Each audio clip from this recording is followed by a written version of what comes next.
I'll start the stream now. Thank you. We should now be live. All right. Good morning, everybody, and happy Tuesday. I would like to call the BIA Advisory Committee meeting to order. Members of the public are advised that our meeting are webcast live by the City of Hamilton and temporarily archived on the city's website. As well, a reminder that all electronic devices be switched to a non-audible function during committee meetings. Now I will do the roll call. Katie from Ancaster BIA. Good morning. Good morning. Christina from Concession BIA. Good morning. Carrie from Downtown BIA. Good morning. Lisa from Dundas BIA. Morning. Brandon from International BIA. Good morning. Good morning. Heidi from Lock Street. Good morning. Good morning. Emily from Ottawa. Good morning. And Susan Penny from Waterdown. Morning. And Tracy from Westdale Village and Stony Creek. Good morning. Good morning. Madam Clerk, are there any changes to the agenda? Yes, Madam Chair, just a last minute change to move. Oh, it looks like Dr. Tran is with us now. So we don't have any changes to the agenda. Oh, great. All right. Can I have a mover and a seconder, please?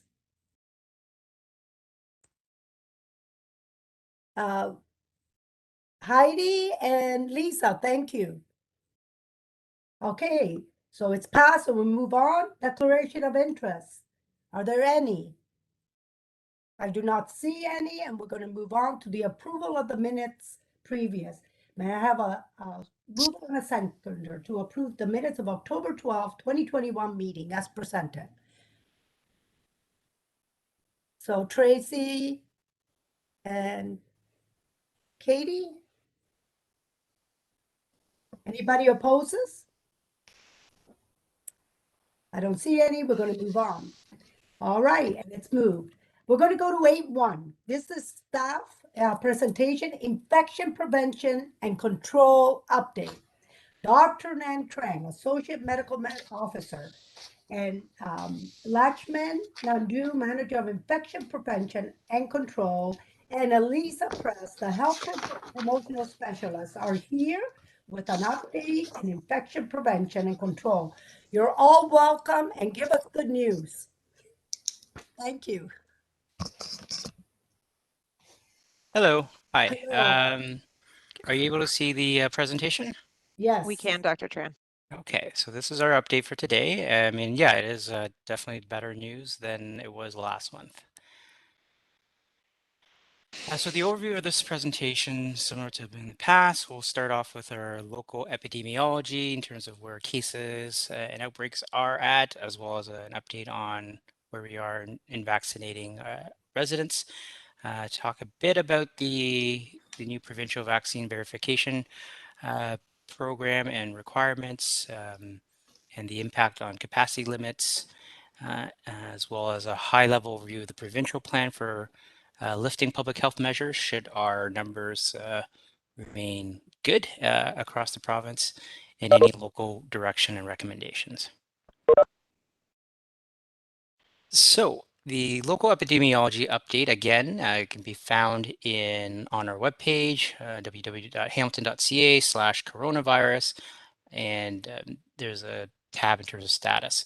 So this is the overall graph of the pandemic. So as you can see, our numbers are pretty good right now. They've gone down. The fourth wave has seemed to have passed us. The question is to what extent and when and if we'll have a fifth wave that's presumably very manageable as well. Our case average is about 17 per day as of yesterday, the 7-day average. But we are starting to see what's called a reproductive number that's greater than 1. So that likely means our cases are going to start rising a little bit again. We currently have 7 outbreaks. But overall, in the context of you compare where we are now to where we were around September and of August, and definitely in January and March, April, we are in much better position than we have been, and we're doing well compared to some of our other neighboring health units as well. In terms of vaccination, as of yesterday, we have almost 82% of our eligible population, that's 12 years and older and up, that have 2 doses, and 85.5% having at least 1 dose.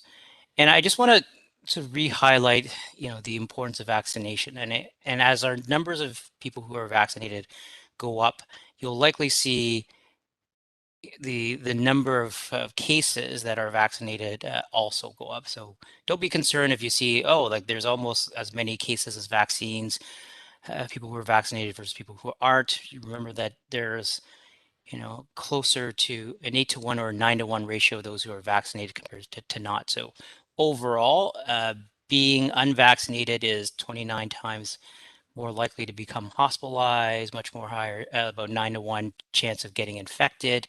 And certainly from an ICU perspective, if anyone who's unvaccinated is 70 times higher of being admitted to the ICU, and 11 times higher of dying.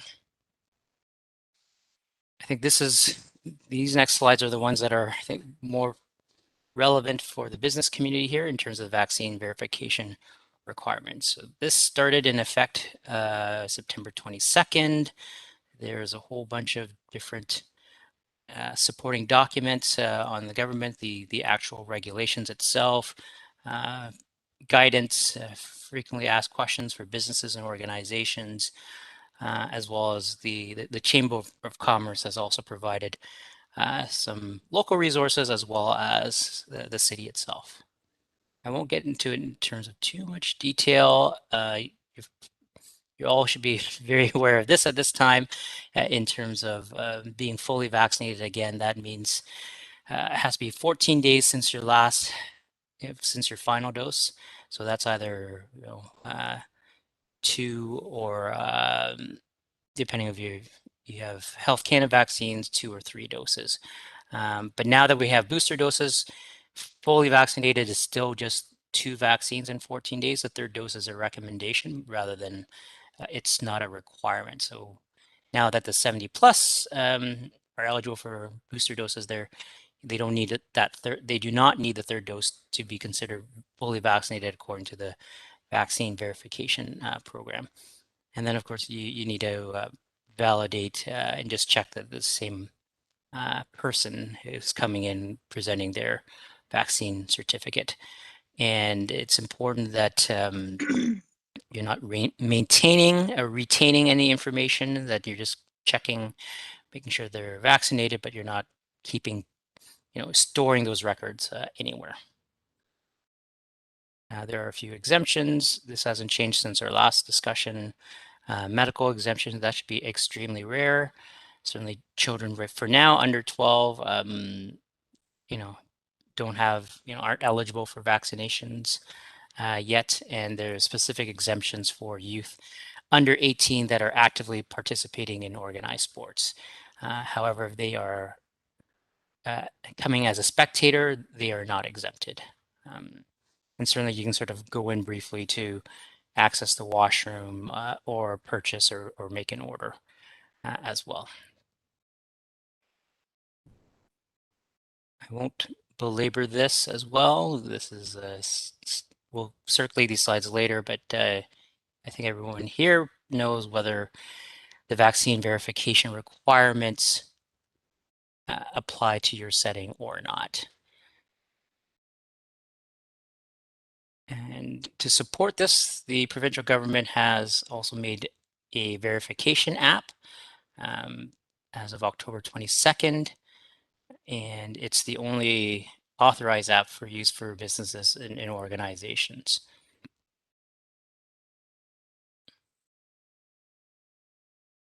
And here is where vaccine verification has some additional benefits because a lot of settings have vaccine verification requirements.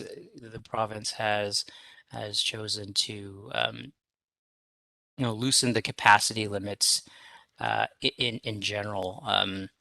In general overall, as well as particularly those in those settings who have vaccine verification requirements in place. Go through this in detail.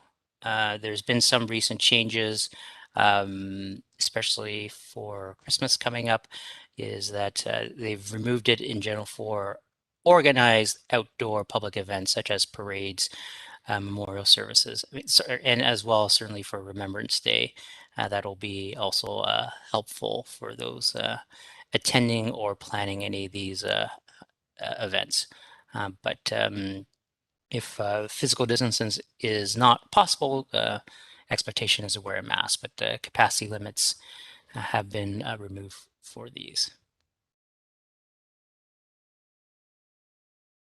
And as I mentioned a couple of slides ago, where there's proof of vaccinations, capacity limits have been lifted. And so we're back to running at 100% capacity for the most part. That's the vast majority of places where proof of vaccination is required. There's only a couple of exceptions. So that's indoor areas, bathhouses, sex clubs, strip clubs, or places with dance facilities still are subject to physical distancing and capacity limits. But the rest have no capacity limits other than certainly the fire code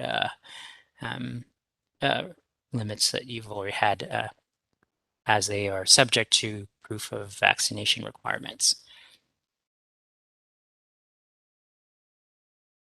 So as an offshoot of that, in addition, there's settings where proof of vaccinations is required across the board in Ontario, and that now means that almost all of them have had their capacity limits removed. There is an opt-in option for proof of vaccinations. So these are the settings, so personal care settings, I think is probably the basic example, as well as indoor places of worship. These settings can choose to opt into a proof of vaccination program or service. You don't have to opt in forever. You opt in for a time limited period.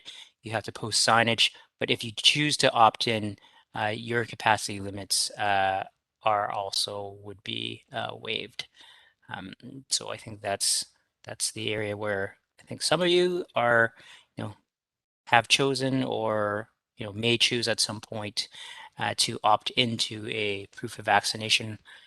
Put signage, but then you won't be subject to capacity limits. If you choose not to opt in to proof of vaccination, then you remain in the capacity limits for the most part, as I understand, in step 3.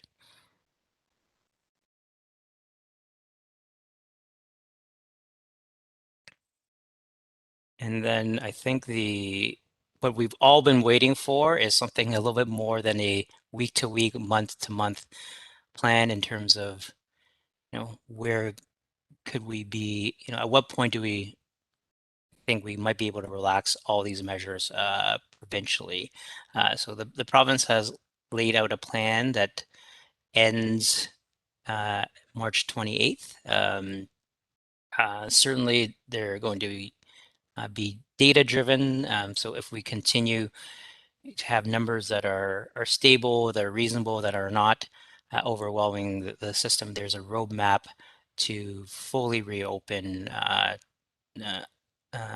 on March 28th, 2022. So that's looking at things we're already currently looking at in terms of what our hospital capacity is, hospital admissions, ICU admissions, how fast the virus is spreading from a reproductive number, test positivity in terms of the number of cases we have, as well as vaccine coverage rates. These local indicators could also be used to inform any additional measures that we put here in place if specific cities or regions have particularly high concerning rates, but not across the province, then the local medical officer of health can put additional restrictions or slow down the the pace of reopening should things be bad in any particular city. And this is a busy but a very inclusive roadmap of where things could open if things go well. So the next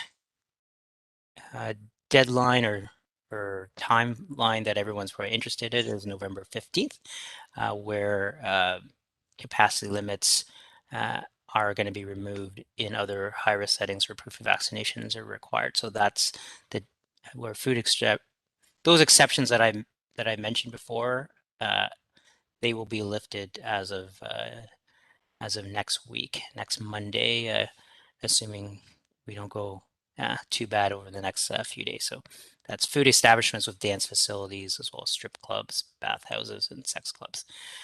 After that, that's where in 2022, where a lot of us have a lot of things to look forward to. So January 17th, 2022 is probably where a lot of your businesses are looking forward to as an option. If things continue to be okay, the province will lift its provincial vaccine certificate requirements in a staged approach. So a bunch of them on January 17th, 2022, those are the ones that were first subject to vaccine requirements. Then in February, nightclubs, strip clubs, bathhouses. And then in March 28, 2022, the remaining vaccine certificate requirements. And throughout that time, we'll lift additional capacity limits, and potentially as of March 28th, things go well, no provincial mandate to require masking at that point.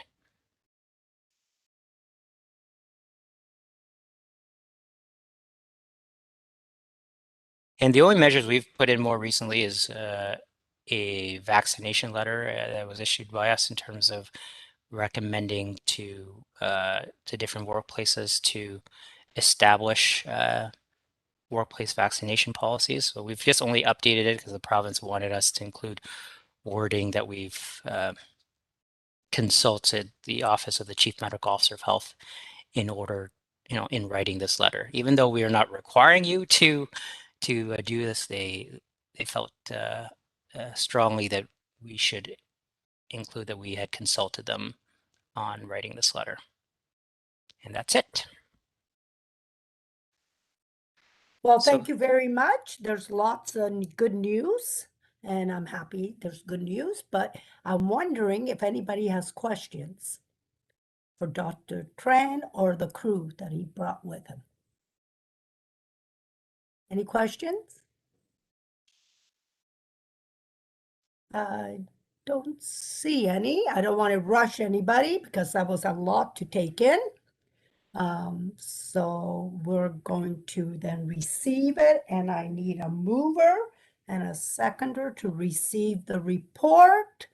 And Lisa and Emily, second it. Thank you. We're all okay. Thank you again, Dr. Trent and the crew. Keep coming if you have good news, okay? Yeah, You're welcome. my sense is the next update I will have will likely include information on the vaccines for 5 to 11. We're all expecting at some point in November. Right. In November, we've been told for a while that there'll be recommendations or approval and relevant recommendations for the vaccinations for 5 to 11. That's great. We're looking forward to that. Thank you. Thank you again, and have a good morning. Okay, we're going to move on. It was passed and carried, and we're going to go now to Economic Development Action Plan. And we have here Norm, and I hope I don't massacre your name, Sheehan, Director of Economic Development, and Judy Land, Manager of Commercial District and Small Business. And they're here to present an exciting economic development action plan. We're looking forward to that. Thank you and welcome both. Good morning, and thank you, Councillor Pauls. It's a pleasure to be here again. It has been some time, and I think One of the last times I appeared before you was shortly after. I think it's actually, I think I've been here a couple of times, but certainly we had a presentation with respect to talking about our upcoming Economic Development Action Plan. And on October 27th, Council actually approved the Economic Development Action Plan. So I'm here to have a presentation that I'll share with you. Great. And just bear with me for one moment as I get through the technology.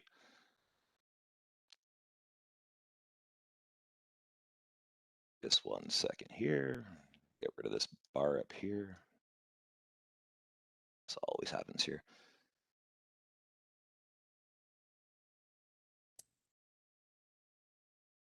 Sorry, folks, I'm having a little bit of an issue here getting my screen moved here.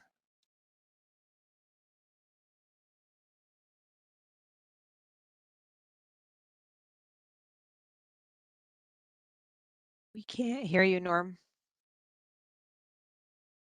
I'm having a bit of an issue on my end here. I need to get rid of my taskbar here. Just a second.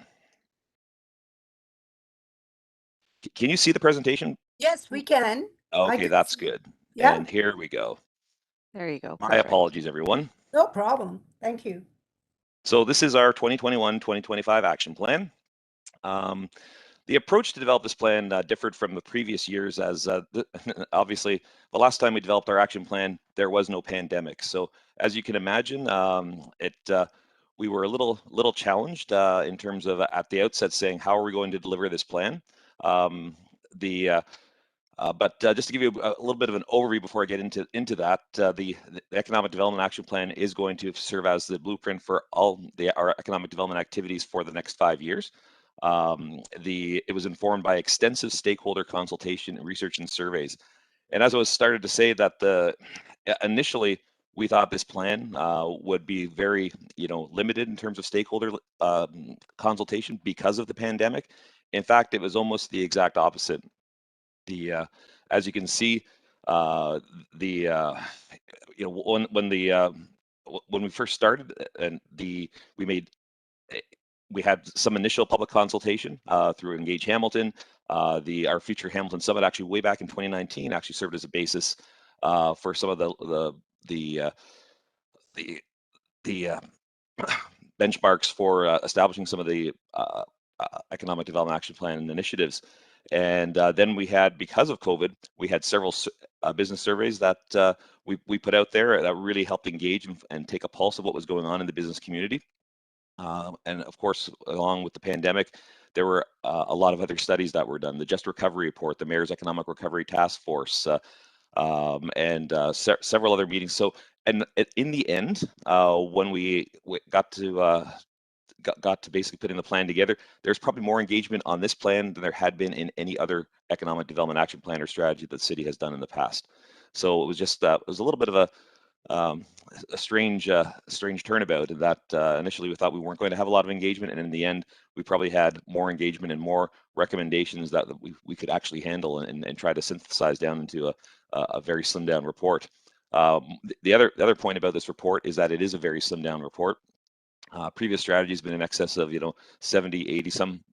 There's one that was actually a binder that was 2 inches thick and over 300 pages.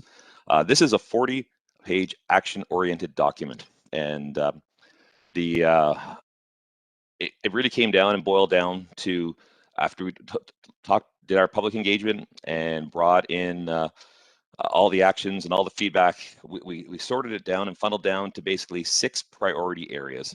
And you can see those on the screen right now. And I can read through them, but and I will read through them once because they are very important. And it's facilitating a skilled and adaptable workforce, enhancing our digital infrastructure and services, growing business and investments, moving goods and people, revitalizing priority areas and placemaking, and building transformational projects. So in past economic development action plans or strategies, we were probably focusing a lot more on that third point there that you saw there, the growing business and investments, and which is certainly a pillar and a stronghold in terms of what we do here in economic development. But I think it's important to realize that to build a successful economy isn't just about growing business and investments. You need all the other pieces. You need a workforce. What the pandemic has shown us is that you certainly need the digital infrastructure. There was a bit of a digital divide that has to be overcome, certainly for all our businesses and residents. the movement of goods and people. Oh my gosh, that came through loud and clear during this pandemic in terms of trying to get around not just the people within our city, but as well as getting products to the city. And the last two pieces really, I think, are two areas that I think that from the BIA's perspective are going to shine through in terms of a lot of action that we're going to be taking place in the next 5 years. And certainly revitalizing priority areas and placemaking and building transformational projects. So what I'm going to do is I'm going to take you through there. Well, I'm not going to take you through every we have 77 actions, and I'm certainly not going to take you through every action here today. But here is some of the criteria that we use to establish, why did, when I talked about all these other actions that we had, how do we funnel them down? Here's some of the criteria that we took into account.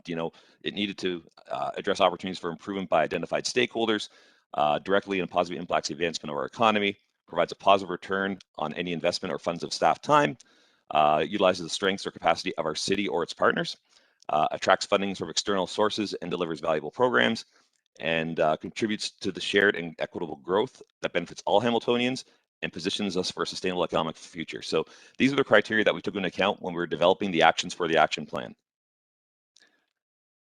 But before I get into the actual actions and how basically we see the BIAs, we've gone through each one of these actions and talked about where the BIAs might see, some value or how it might be able to connect to the work that you're doing.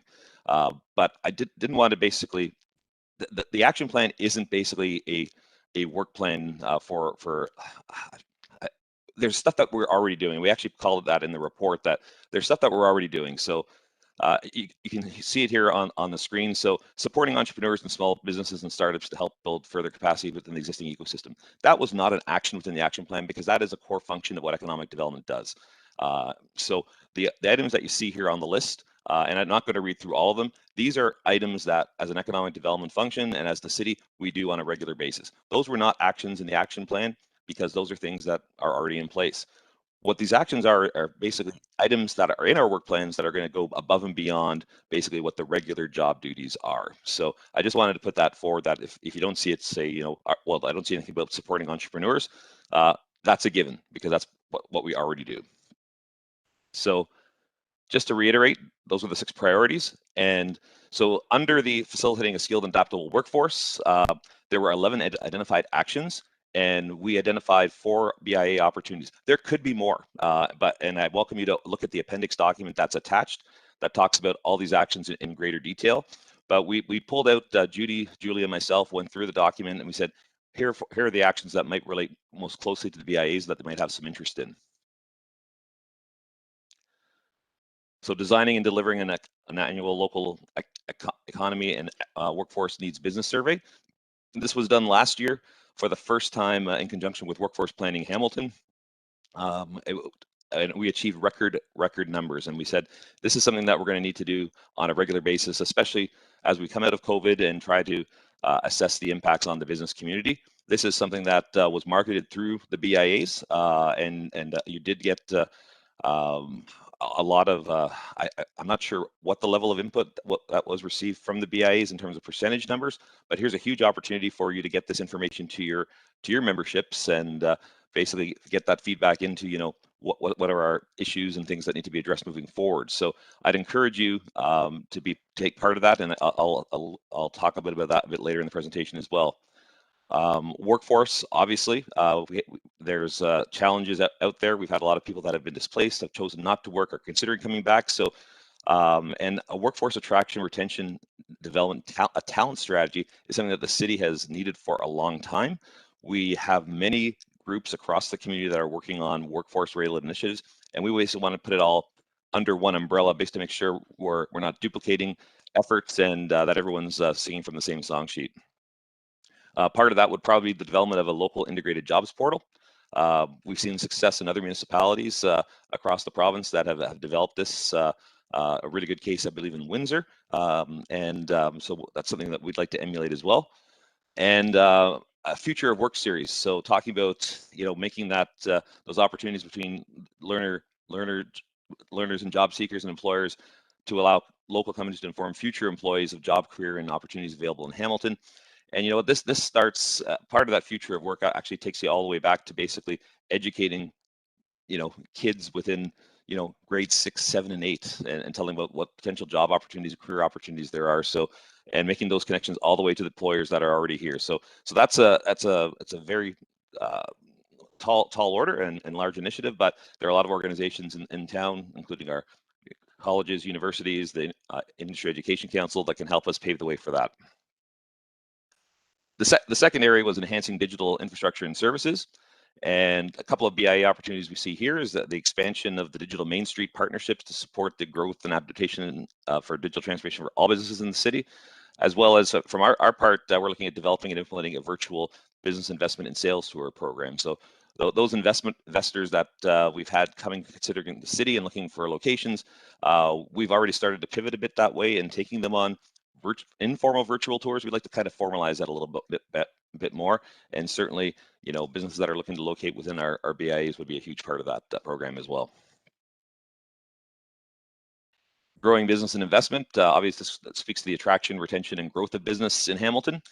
And some of the opportunities that we talked about in here is right now, Carrie Brooks-Joyner and her team are in the throes of developing a tourism strategy for the next 5 years. The updating of the film bylaw, creating, now that we have a new action plan, we're in the throes of trying to put together an economic development marketing strategy.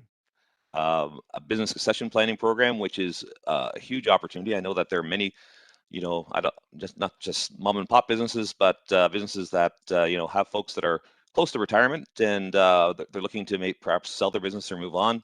How can we basically develop a strategy to make those connections for people to take over those businesses so they don't just close down but continue to thrive and live on? Pardon me, sorry, move that a little quickly. Environmental sustainability through expansion of our lead CIP. It's been some time since we've looked at our lead CIP, and I think Judy and her team, with their expertise in putting together their CIPs, are going to take this on as a future initiative to basically see how can we bring more sustainable and climate change friendly items into our CIP with respect to lead. And then lastly, from a diversity perspective, identify the existing scope of business support initiatives focused on equity-seeking groups and groups disadvantaged by discrimination and marginalized communities, and recommend the future strategies to address these needs and gaps. What we did find, and it was interesting through some of the consultation, is that we had several meetings with equity-seeking groups, and the one example that I spoke of to council is that there was one of these groups that we spoke to that had no idea of the programs that were being offered by the city and through our HBC. And I think a part of that was that we weren't communicating in the proper channels. And so we have to basically start figuring out, you know, the messaging that we're sending out isn't necessarily reaching all the right areas and groups within the city. So that's something that was a bit of an eye opener, and we realized we have a lot of work to do in that area. The movement of goods and people, just to jump into these very quickly. As the pandemic showed us, you know what, we have to look at how we manage our curbside management. Obviously the finalizing the truck route master plan is going to have a large impact on the BIAs and the inner city. Goods movement sector strategy will have impact on the entire city, including the BIAs. Micromobility, bike share, and again, commencing development of an integrated active transportation master plan, which includes cycling, walking, and trails. So I guess one other point I'll make at this point in time is that these are, you're probably saying, wow, this is a lot of stuff for economic development to take on, but this isn't just the economic development division that's taking on a lot of these initiatives. This strategy differs from some of the others as well, in that we have engaged my counterparts in transportation planning that deal with most of these transportation related issues. But we do realize that transportation related issues are a huge part of having a successful economic development strategy. Likewise, from the enhancing our digital infrastructure and services, that's another point in terms of bringing in the CDO's office, the Chief Digital Officer from the City Manager's office, to be part of the strategy. And here's one where I think there's a lot of interesting items in here that are going to reflect and have an impact, and hopefully get your participation on some of these, you know, areas in terms of actions related to revitalizing priority areas and placemaking. Certainly, studying the midterm impacts on the Hamilton office market will have is something that we need to take a look at. retail trends in various commercial settings across the city. These are some big ticket items that we're going to be hitting very shortly in our 2022 work plans.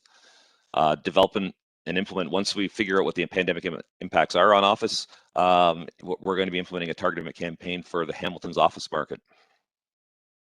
Looking at a small business accelerator center, the development and implementation of a program to retrofit and modernize underutilized storefront office spaces, that's actually already been put in place with our new CIP, so we're a little bit ahead of the curve on that one. There's still discussions going on with the small business property tax class, although it won't be implemented within this year's budget. It's still being studied. It was pushed to 2022 for further review. Support and foster placemaking projects, including the evolution of the placemaking grant pilot program that currently is run under Tourism Hamilton. Talking again about re-envisioning our Leading the Way CIP to better incentivize sustainable development and investments. We're going to need a new erase plan in the next 5 years. And as well, we need to update all the commercial market assessments for the individual business improvement areas. So there's a lot to take place in this category, and the plan is very heavily weighted in this area. It probably has the most actions, or close to the most actions of any area of our economic development action plan. And lastly, we can't forget the many transformational projects that are taking place within the city, and some of the BIA opportunities that we've put in here. You know, talking about the creation of landmarks and prominent public places, and you know, you're seeing a lot of that going on, like with Cops Pier, but that could be expanded to other areas of the city. Preparing a strategy to redevelop city-owned assets with the objective of creating shovel-ready projects for affordable housing. And lastly, impact many of the BIAs is the collaborate with Metrolinx and the impact of BIAs on strategies to mitigate negative impacts of construction and maximizing the uplift of the benefits of the LRT investment. So we had, so that's a quick overview of the priorities, a quick overview of the actions that we felt what would have the largest connection to the BIAs, being yourselves. And then lastly, we established some stretch targets. And here are some of the stretch targets that were established in the plan. And again, a stretch target, for those of you not familiar with the last plan, it's a target that we say, wow, wouldn't it be great if we could achieve this? It goes beyond basically saying, okay, you know what, if you every year you basically, you know, had let's just say 10 new businesses set up in your BIA, and that was the norm, you'd say, you know, your stretch target would be 20. And I'm not saying that was a target that's been established by any means, but that's how we got around these numbers. And the last plan was the first time we'd introduced these stretch targets, and we had some very large aspirational goals and targets, and we met many of them. So a lot of them were focused on the industrial parks in terms of trying to generate the industrial assessment. We said we wanted to generate 5 million over, you know, or actually it was 7 million over 5 years, which was like double what we'd ever achieved in any previous 5-year period, and we achieved that. So it's difficult to make these targets during a pandemic, not knowing exactly what's going on. So we've tried to temper them a little bit. They're listed here on the screen, but a couple of them, I mean, achieving an average ground floor commercial storefront occupancy of 90% across the business improvement areas, that's a lofty goal.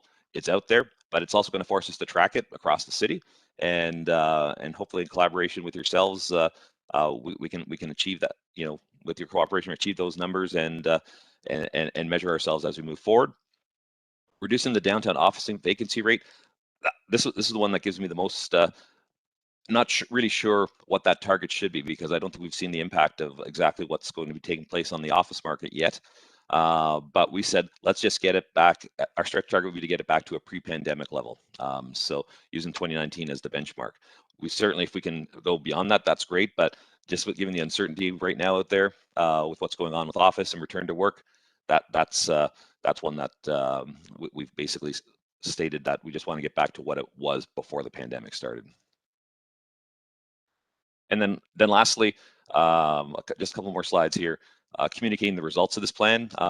We are obligated to come back and report to council every year, and this will be basically probably in the early Q2 to report on the progress on these actions, progress on the targets, and we will be communicating that through our council presentation, social media, and other areas, newsletters, websites, and we'd welcome you to share this information with your members as well.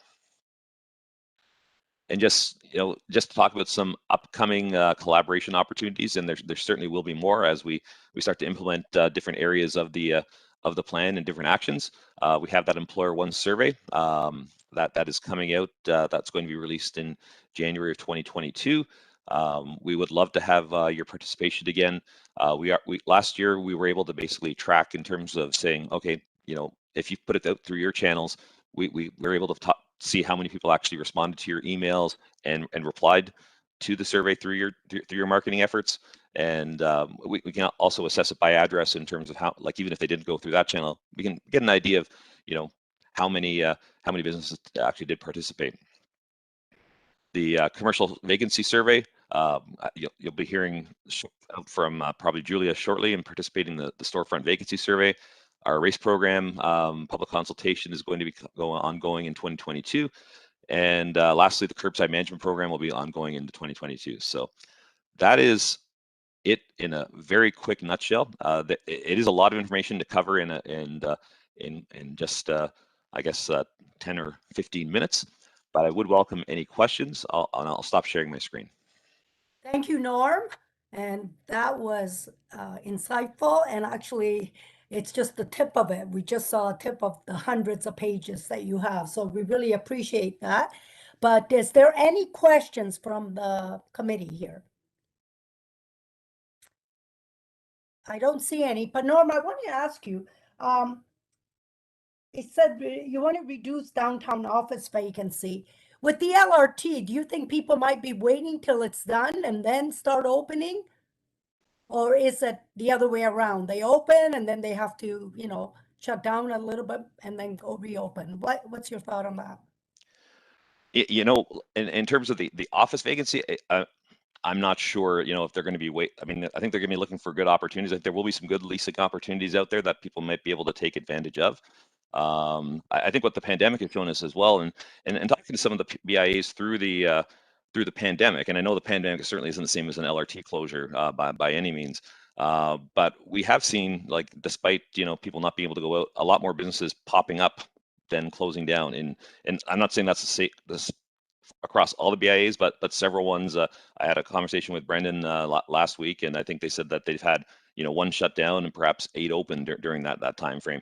Now, a complete closure of a street, I can't tell you what's going to happen in terms of what people are going to be waiting till it's over. I'm really hoping that, because there seem to be decent occupancy levels right now, is that we're going to be trying to work with these businesses and BIAs as much as we can to ensure that they can stay afloat and provide those opportunities to basically, how can we make this happen? And then I think the pandemic has given us an opportunity to show that, and I look at this a little differently than some of the other municipalities that have had LRT drop into their communities. I mean, they didn't have a pandemic to basically assist them in terms of, like, okay, now a lot more of these businesses are now digital and they have the capacity to basically know how to pivot.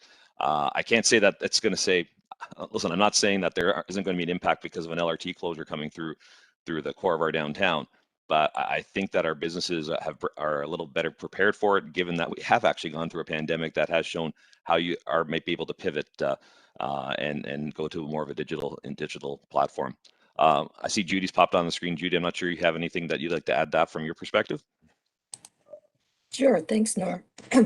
I think, office versus commercial retail vacancy, two different things that would be affected by the LRT.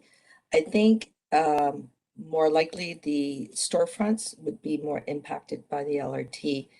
And so we'll be watching that very carefully. And whenever the LRT team is created, then we'll work really closely with them to make sure, all the necessary supports are there. I think for office, there's new office product coming on the market, especially the brick and beam, that we find that attracts the most interest for a lot of new companies, for We're doing outreach to the land property owners in the next week or so, and we want from them what they're seeing and what trends that they're noticing. And then depending on what is said, we'd like to tweak some of our office strategy or create an office strategy, and that will take into account, you know, what's happening with hybrid models, whether people are working from home permanently or not. We're looking at a hub and spoke office strategy in terms of there's opportunities, I think, for the Hamilton office market to track some of those companies that might be reluctant to travel on the GO train or get tired of commuting to the GTA, and that you could have satellite offices in Hamilton. And so I want to explore that as an opportunity to keep our office levels healthy, or at least try to mitigate some of the negative impacts of the pandemic. Thank you for that. And lastly, I want to ask, you said there's quite a bit of growth happening. Is the growth happening mostly downtown because of what's happening with the entertainment?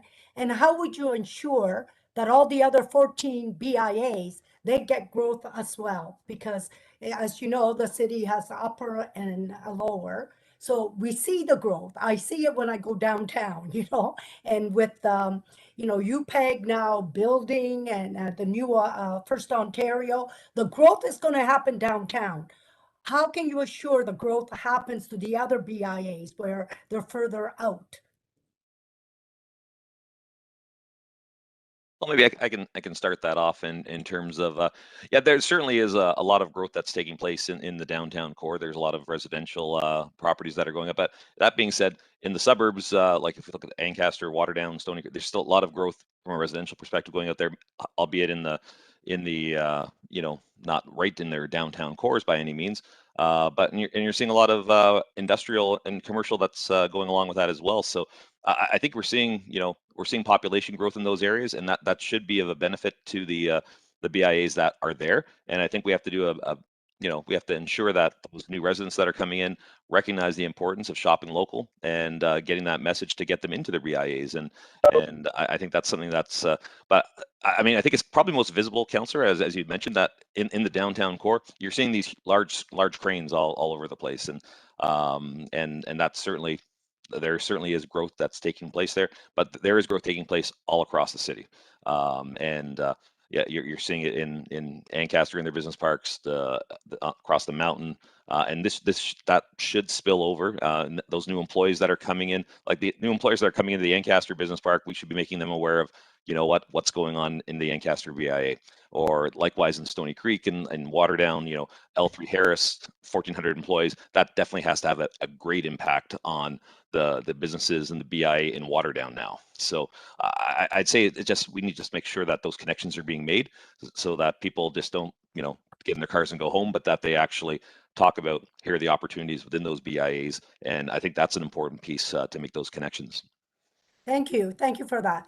I don't see anyone asking any other questions, so I just want to say thank you for coming.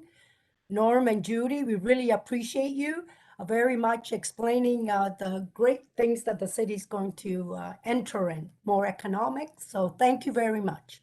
Anytime. Let me continue. Can I have a mover and a seconder to receive the presentation? Okay, we're going to have Lisa and we're going to have Christina. Thank you. And it passes, and we're going to move on to motions. We're going to go to 11.1, Downtown Dundas Business Improvement. Lisa, would you like to introduce your motion? And who's your seconder? And I have a seconder. pick Thank one. you. I got Katie? two there. Okay. Did you get one, Angela? I did, Lisa. I'm going to take Susan. Okay, thank you. Thank you. All right. So my motion, moved by L. Anderson, seconded by Susan Penny.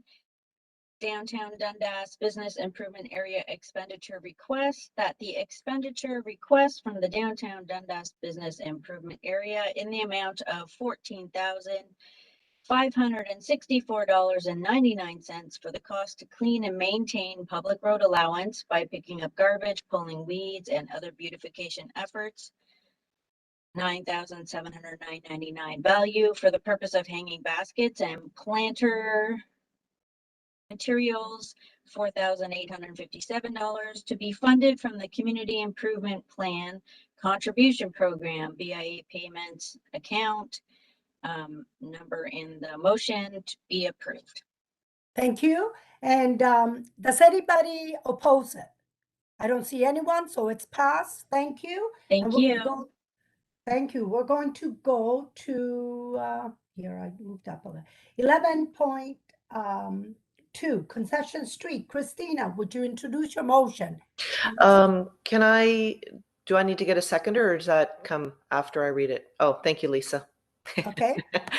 Okay, so the Concession Street Business Improvement Area request, that the expenditure request from the Concession Street BIA in the amount of $8,071.35 for the purchase of new banners along the Concession Street BIA to be funded from the Community Improvement Plan Contribution Program, quoting the number, be approved, and that the expenditure request from the, this is written, but a request from the Concession Street BIA in the amount of $14,271.77 for the cost of promotional initiatives, including social media and TV campaigns, to be funded from the Deferred 2020 Shared Parking Revenue Program.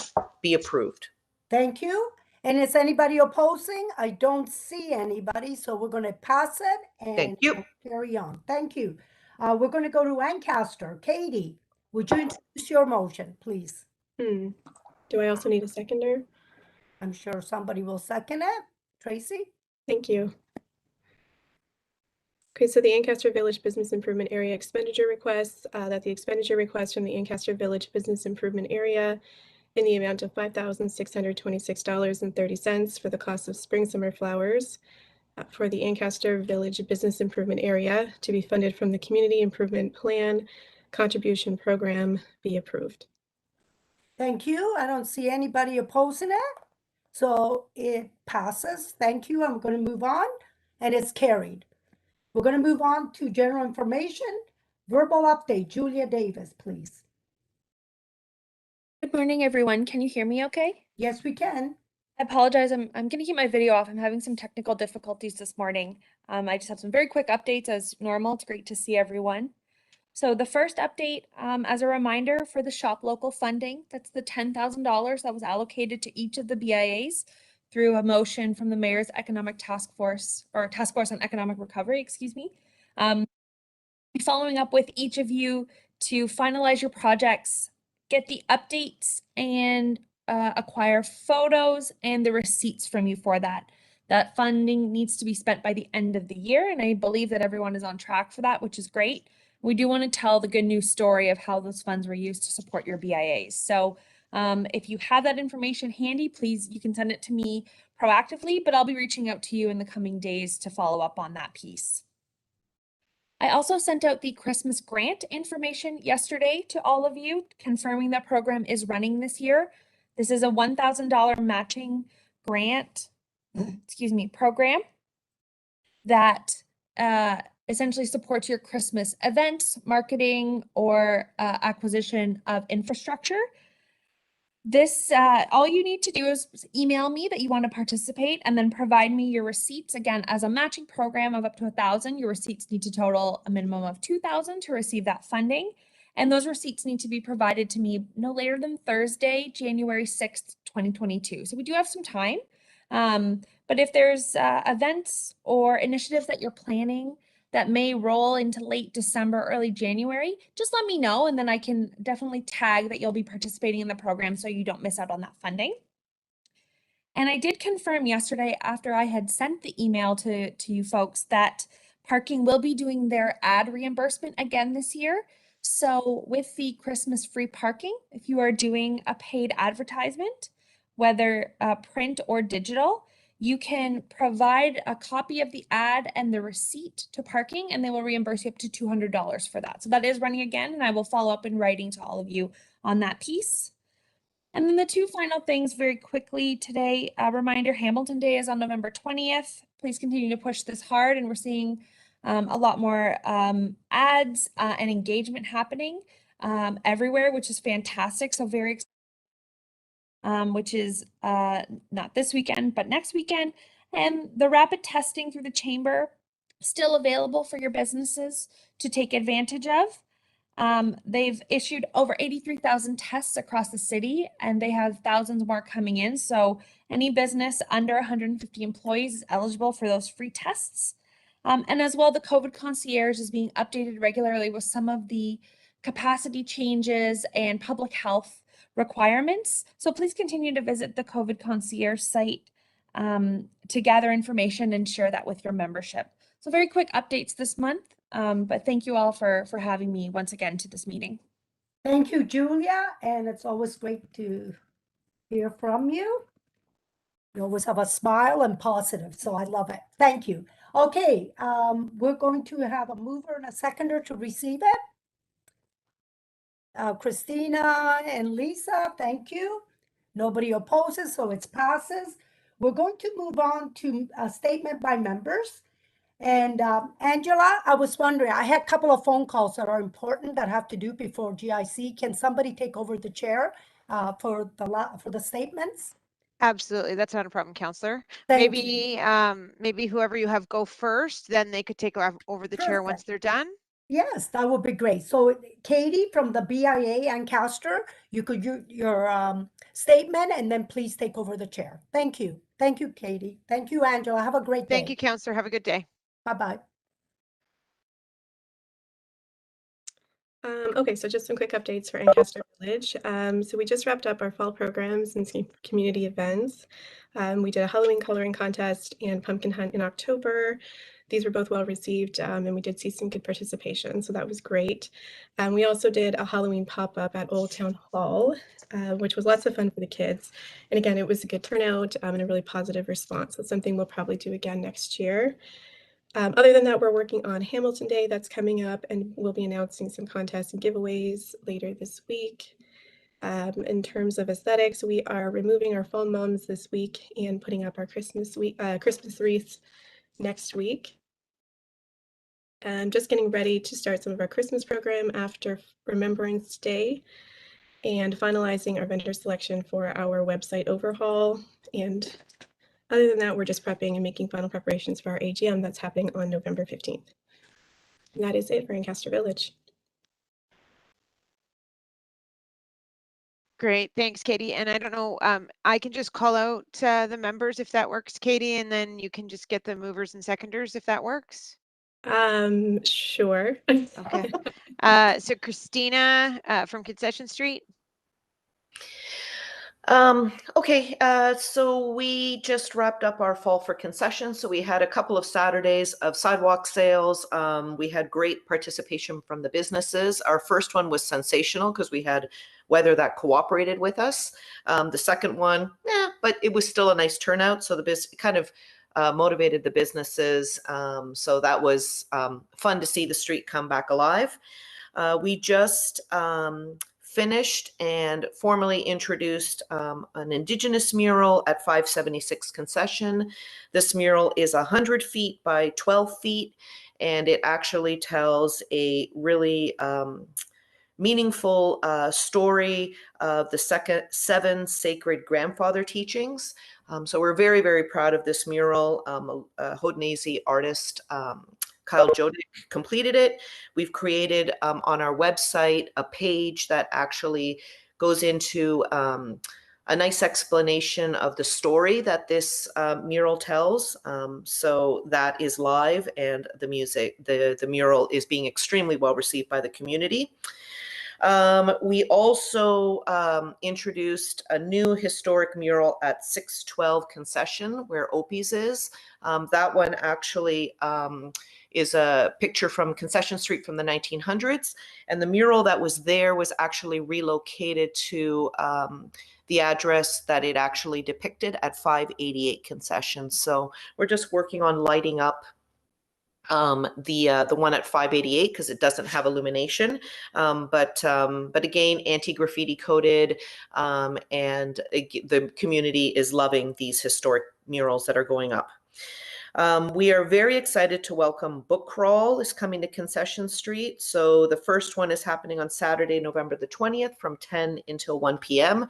So local Hamilton artists will set up small tables at approved locations, and hopefully just act as yet another attraction to get people to come out and browse the street. And that will be an ongoing event moving forward, the third Saturday of every month.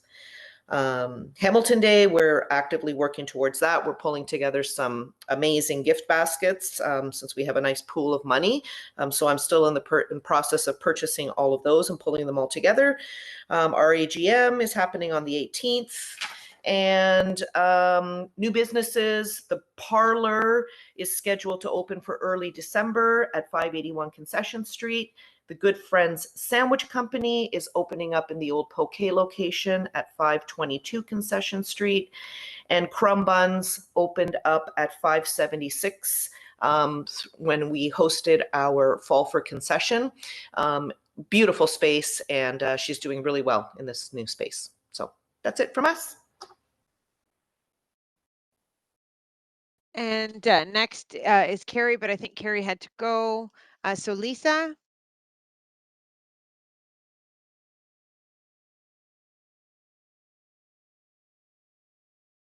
Sorry, was that me? It was you. Sorry, I was being asked questions as you were. That's okay. All right, so downtown Dundas. We are also participating in Hamilton Day. So, just same as everyone else, participating, getting our members on board. In downtown, our summer decor is gone, and working on having our holiday decor start the week after Remembrance Day. We had our scarecrow Saturday on October 30th. Unfortunately, it rained, but it was still a nice day. I have to say, I was watching all the BIA events that happened that day, and I just want to say kudos to us for planning stuff for our communities and working around all these regulations that just confuse me some days. It was, and I'm so sorry it rained for us because there were so many people, happy people downtown getting soaking wet, and they didn't care. They were happy to have something to do and walk through the town. So good for us. Let's keep it up for Hamilton. And now I'm planning my holiday activities and already starting to think about 2022, which is kind of mind-boggling at this point still. So we'll see, but that's where we are in downtown Dundas. Perfect. And then Brendan, did you want to speak?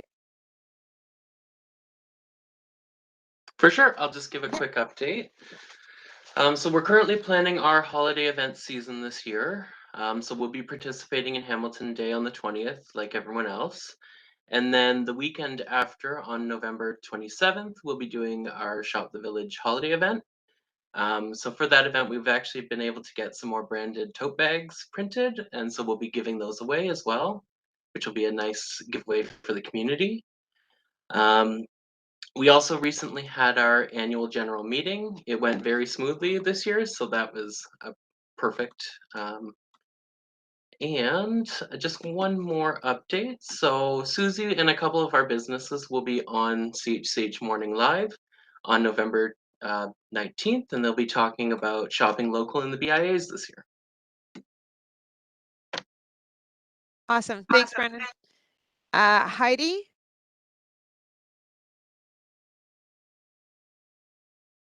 Oh, we can't hear you, Heidi. Can you hear me now? We can. Oh, I must have had myself unmuted for a while. Sorry about that if you heard me clicking my keyboard. There was no feed. No, that was good. Okay. Okay. Halloween, we happened to miss all the rain, like just that one pocket of time. So things went off really well where we had like a little photo booth and and lots of kids in costumes, which was really fun to see everybody out again. And people were really excited about that. And then we're actually doing our tree lighting this Saturday. So all of our decor is going up on Friday. So I am really crossing my fingers that there are no snags with that, because if there is, I don't know what's going to happen. We won't have a tree to light, I guess.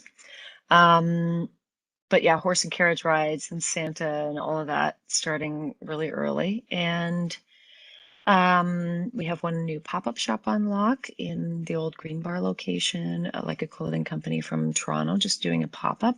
I don't know if it's happening in your BIAs too, but some of our vacant spaces are like saying leasing opportunity or pop-up opportunity, which I hadn't seen before. And so I think some people are taking advantage of just kind of testing the waters into how something would work on our street and whether they sign a lease for longer. So that's just kind of interesting. And Maddie's Chicken, which is opening, I think January, is now fully like painted and signage. And so people are getting excited about that. I don't think there's any other new businesses on lock. And then we had a board meeting, and I announced my resignation from the board coming up at the end of this year. I'm taking a step back from the day-to-day of my business and will be less involved in what's happening on lock. So I will probably attend the January meeting with whoever becomes the next chair, just to kind of pass them off to this advisory committee. And you guys have all been very super helpful throughout my time on the BIA. I really appreciate your advice. What's happening in your BIAs has been inspiring. So thank you guys. And yeah, I think that's it. Do we have a meeting in December or not? I was pretty sure we did not. We do, Heidi. Yeah, we do. Oh, we do. December. Okay, so I'll see you again. Okay. Yeah, I don't have the date at the tip of my Okay. fingers here. December 14th. Okay, so I'll see you. Okay. I'll see you guys again, because I won't be resigning will. until the very end. We'll of the miss you, year, and Heidi. Thank you. Yes. That's it from lock. Thanks, Heidi. And Emily? Hi all. We've been busy. I've been busy. I'm finishing my contract with the Ottawa Street BIA at the end of December. And then Maggie will be back in February. So it's just kind of been a busy little bit, and will be just prepping for her and making sure that 1 month where there's no one there, everything's taken care of. Our Halloween event went fairly well. We really scaled back this year to kind of keep it more of a neighborhood event. But we still got quite a good response, so that was really nice to see. And we're just prepping for our Christmas event. We'll be closing the street again, which will be really exciting. We had such strong response from the sidewalk sale. Which is one of the reasons why we scaled back Halloween, to make space and make a little bit more money that we can use for closing the street. And like most of you, we're getting our Christmas tree up and our swags and things like that next week. So looking forward to all of that. We're participating in Hamilton Day, but probably on a slightly smaller scale than what I've seen going on in other BIAs, which is too bad, but still looking forward to it. Great. Thanks, Emily. And Susan? So it's been a pretty busy month for us. Our Scarecrow Walk wrapped. That was a 3-week event and was the best participation in terms of scarecrows. We had over 100 businesses put scarecrows out, plus we had a number of local residents and community groups. So we probably were well over 130 scarecrows in our community and had lots of people walking around for that. We did a treat walk on October 30th. To keep people out of our businesses with capacity, they donated the items and we stuffed the bags, 1,600 of them. The logistics of that were mind-boggling in terms of trying to do that in our office in batches of 400. And then it rained. So we gave out a lot of them. I think we would have given out the majority of them had we had good weather, but we just gave the extras to our businesses that participated, and they were giving them out afterwards. So that went well, all things considered. We have our AGM on the 16th. We are doing Hamilton Day on the 20th. In addition to some entertainment, we've created a concept where we're doing Hamilton bucks, and people, when they purchase at our businesses, will get a buck. They trade in $3 for a ballot, and then that's how they will participate in our gift baskets. So we're hoping that that will encourage people to make lots of purchases from different businesses.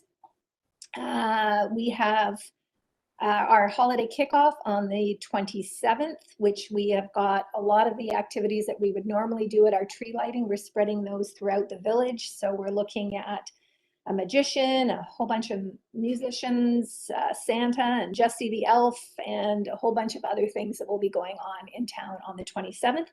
And we are moving offices on November 29th.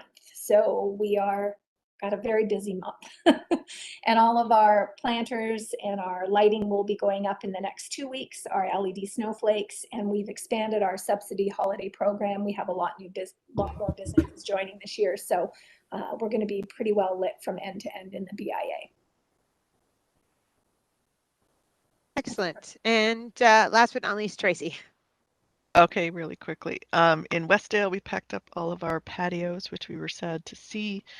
We did that on Halloween Day when it was sunny, not the Saturday. And that's when we also did our Spooky West, we call it, which we got lots of kids out in the sunshine.